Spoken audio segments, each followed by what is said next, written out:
검사 시절에는 여성 접객원이 있는 술집에서 단속 경찰과 시비를 벌이고 검찰을 나와서는 장관에게 할복 얘기와 함께 일본도를 보내고 누구 얘기일까요?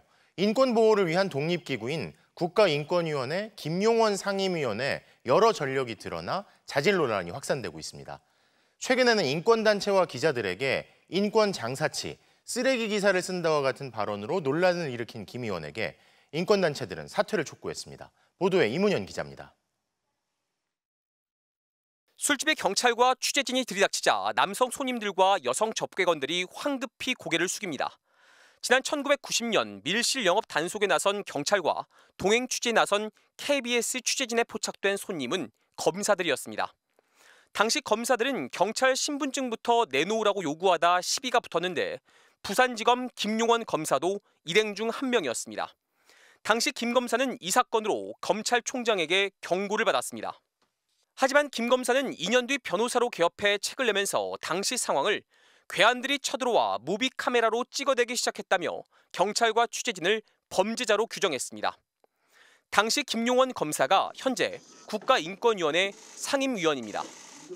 김용원 인권위 상임위원은 지난 1999년엔 한일 어업협상이 실패했다며 당시 해수부 장관에게 65cm짜리 일본도를 보내며 할복을 권유하는 편지를 쓰기도 했습니다.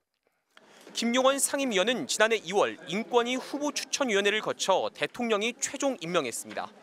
추천위 측은 김 상임위원의 이 같은 이력을 살피지 못했다고 밝혔습니다. 후보 측 자조서 내용 바탕을 하고 저는 얘기하진 않았고 본인이 한 것들만 써놨죠. 김용원 상임위원은 최근에도 인권위 회의를 방청하러 온 기자와 인권단체에 기레기가 쓰레기 기사를 쓴다, 인권 장사치가 회의 내용을 왜곡한다고 말해 논란을 일으켰습니다. 지난 3월엔 유엔에 제출한 보고서를 심의하면서 일본군 성노예제 문제를 다 알고 있는데 자꾸 꺼내서 얻고자 하는 게 무엇이냐고 발언해 여성단체의 비판이 쏟아졌습니다. 기본적인 윤리 태도 이런 게 없는 사람인데 과연 인권에 대해서 어떻게 얘기할 수 있을까 매우 우려된다는 생각이 들었고요. 김 상임위원은 이 같은 논란에 대해 술집에서 여성 접객원들이 몇 명 앉아 술 시중 드는 게 무슨 단속 대상이냐며 술집 사건 이후 수사 잘했다고 해외 연수도 하고 다음 해에 승진도 했다고 밝혔습니다. 인권 장사치 발언 등 자질 논란에 대해서는 비단결 같은 소리, 위선적인 소리만 하는 게 인권위원으로서의 자질이냐고 되물었습니다. 인권단체 58곳은 공동 성명을 내고 김용원 상임위원의 인권 침해를 국제인권기구에 알리겠다며 김 위원의 사퇴를 촉구했습니다. MBC 뉴스 이문현입니다.